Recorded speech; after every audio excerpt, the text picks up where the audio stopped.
My name's Cleave, and a couple years ago, I completely transformed my life. I shut down my very lucrative tech business, and I started a nonprofit called Sea Hugger.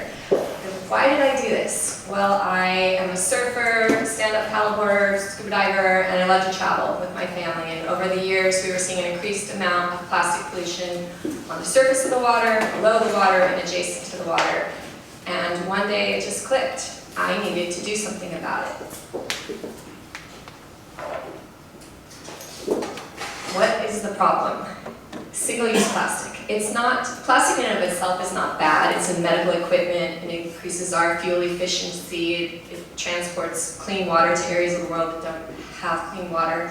But it's single-use plastic that's the problem. The things that we use for just a matter of minutes and then discard and really don't ever go away. What they do is end up in the ocean, where a lot of the things end up. These are some iconic figures from National Geographic, gut-wrenching. The problem is that sea creatures often mistake the plastic for food. In the jars on the left, you see jellyfish, a delicacy for sea turtles, and plastic bags. And in the water, they look quite similar. So like I said, we love to travel. We were on a trip to Guerrero, Mexico, and we were in the lineup, met some locals, and they were telling us that their beach has a severe plastic pollution issue, and it's at the base of a river mouth, and every day plastic comes downriver and it deposits on the beach. Well, they got really tired of the problem. The locals, magistrates didn't have any solutions. They don't have regular trash pickup, let alone regular recycling projects, so they created their own recycling plant, and they started cleaning, and they checked the plastic and sold it, and purchased a compressor, and created jobs, and created a whole economy based around the resale, reuse of the plastic. So I was so impressed. I thought, oh my gosh, I want to replicate this model all over the world. Well, I started to do that, but then in 2018, China had their National Sword campaign, and they stopped purchasing all the plastic, and the market crashed, and it really wasn't a useful resource at all. So what next? I wanted to make sure that this was not the future. I had already got folliculitis once surfing from bacteria, from runoff, and so I thought, okay, plan B, there's got to be a better way. Because I did not want future generations to look back and say they had an opportunity to do something and they didn't. So I started Sea Hugger, and fortunately we actually are supporting some organizations around the world. We support that one in Guerrero, Mexico, and we support this one in South Africa, and they have a really wonderful model where they actually don't give money because it's a dangerous place for kids to handle money, and so they give them tokens, and they go into a token shop, and they trade them for food, clothing, toys, and it's just a wonderful model because it's helping feed the nation, and they're taking pride in their area and cleaning it up. So a lot of people say, yeah, okay, whatever, my time's really important to me, and I use single-use plastic all the time, but I recycle it. Well, that's really not an option anymore.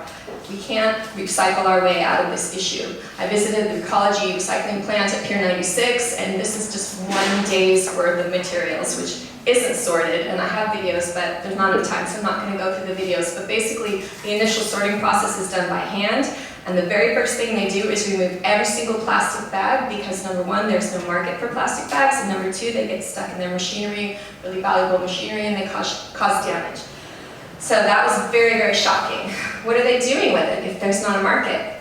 Well, they're desperately trying to get people to purchase it, but a lot of it's being stockpiled, waiting to be purchased in areas of the country that don't have the capacity that we have here. They are incinerating it, or they're starting to refuse it. In small municipalities, they're saying, well, we can't take any of these materials, only paper and glass and cans, because there's a market, and those are easily recyclable, and plastic is actually not recyclable indefinitely. At some point the molecules become contaminated. There's many, many different types of plastic, they can't sort it, and basically it's just rendered useless. So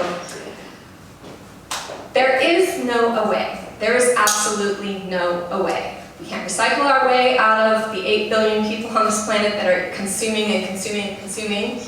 And we can't throw it away because it ends up, the landfills fill up and it ends up going to the ocean. So what do? That's where Sea Hugger comes in. So Sea Hugger is a resource. Basically, I call Sea Hugger a community. It's a community of like-minded people that really care about the planet and the health of the ocean and are willing to make a few small changes in their life to ensure the health and actually to help heal the marine ecosystem.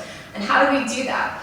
We do that through kind of going back to the old ways, reusing things. We've gone back to cloth napkins in our house. On our website, seahugger.org, we have a whole list called Footprint, a page called Footprint, and it lists many different creative, small mom-and-pop shops that are coming up with really creative solutions to the typical items that we've been using: shampoo bars, produce bags, bamboo toothbrushes, all of the things you've probably heard about. So we make it easy for you. We want to be a resource of information and tools for people to transition from that single-use, consumable lifestyle to a more reusable, sustainable lifestyle. And these are some of the things that we actually sell and some of the things that we promote. Because really, there is no excuse for single use. Now that we know that it doesn't go away, that it's ending up in the ocean, about 8 tons of garbage is being dumped in the ocean per year, really we can't just pretend that there's not a problem. And the problem is that when plastic is in the marine ecosystem and exposed to light, to heat, to water, to movement, all of the elements there, it breaks down very, very quickly to microplastic. And people look at this and they don't really even see it. It doesn't register to them that that's waste. That could look like brightly colored shells. It could look like stones. And we see that all the time. So how do we get people to recognize that this is a problem and make them consider changing some of their habits? Well, we have this really great device called a nurdle trommel. It's actually a low-tech device, but it works really well. What we do is we shovel sand into the device, turn it, the sand is sifted out through a mesh that's 2 millimeters in size, the openings. The sand slips through and it traps all of the materials. And it's really awesome. Kids love to engage with it. And the cool thing about it is once you see the microplastic, you can't unsee it. So it's an excellent visual teaching tool as well as a tool that actually cleans the sand. And we are the first group in the United States to get one. So all of this was cleaned in like an hour on what you consider a clean beach in Half Moon Bay. Our beaches aren't as busy as sort of Ocean Beach and Sunset, some of the beaches here, Baker Beach. So we don't have the traffic, but we have a lot of trash and fishing line, and you see all the cigarette butts that's kind of hidden in the sand and in the foliage and really, really hard to extract. And then again, people don't see it. So we're trying to bring that to light so that people are aware that even though you may think this beach is clean, it's not. Because the beach is actually that first line of defense of trapping it before it enters the ocean. So it's really important because once it's there, it's almost virtually impossible to get rid of it. So we are now partnering with this NGO, creating these nurdle trommels, selling them here in the US to other organizations, and we're really excited. We've developed an educational removal project centered around microplastic. We received some funding from Patagonia here in town, from our county, San Mateo County Office of Sustainability. We're working with them on some trash reduction goals in the ocean. And one of our other tools is over here on the left is a sea bin, and this was developed in Australia, and it's basically like a Roomba for the marina. It's really cool. It works 24/7. It doesn't require any attention really. You just have to empty it about every other day, and it traps microplastic, macroplastic, marine oil, and just all kinds of gunk that ends up on the surface of the water. So it's really exciting. We bring a lot of students over to look at it, to see what's happening. We do a lot of education and outreach. This is a group of junior lifeguards in Half Moon Bay that we worked with over the summer.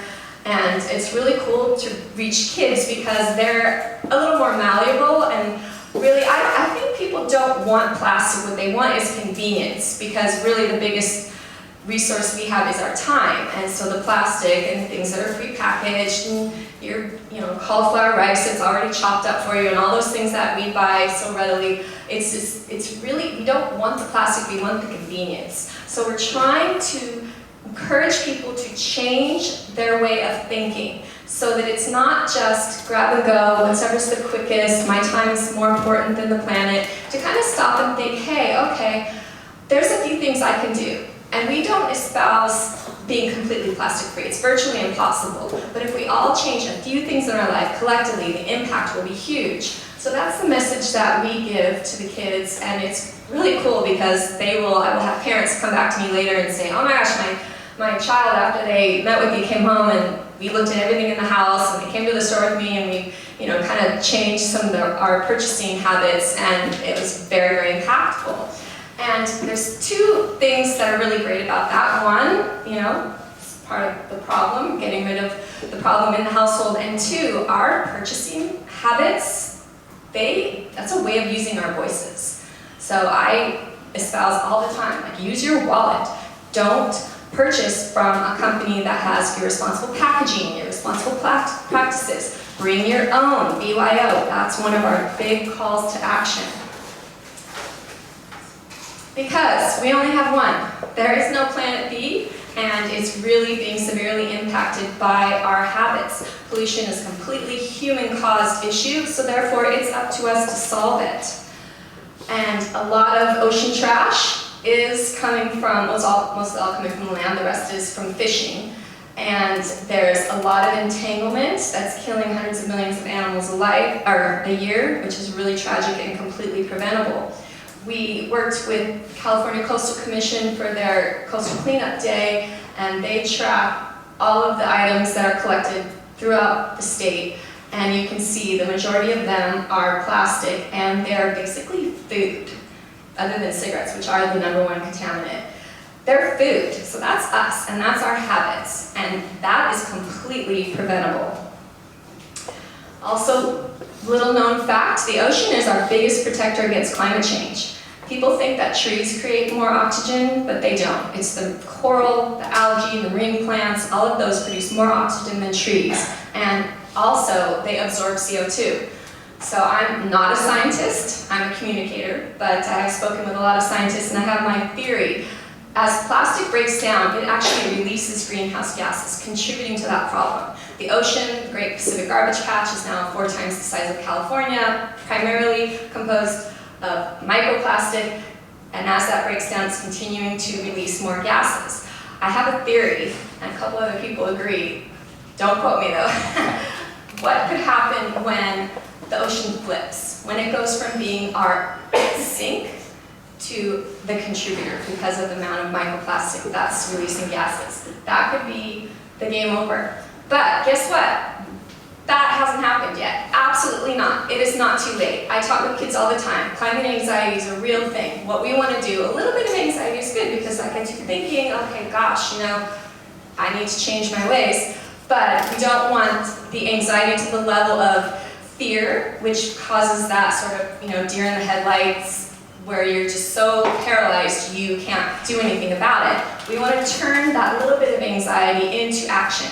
So I usually close with a video that's too long, but it's about one man in Mumbai, India that had considered the dirtiest beach on the world, and he alone started cleaning it, and eventually he had about 1,200 volunteers help him took several years, and after a 20-year hiatus, the olive ridley sea turtles returned to this beach in Mumbai, and it's just this beautiful story of one person saying enough, and then other people following suit. So I encourage the kids all the time to just say, do what you can, start something, and other people will join. Your family, your parents, your siblings, or even your grandparents, you can influence them. So it's really exciting to see that change take place, and it's actually a little easier to work with kids than adults. That's what we think we're a little more set in our ways.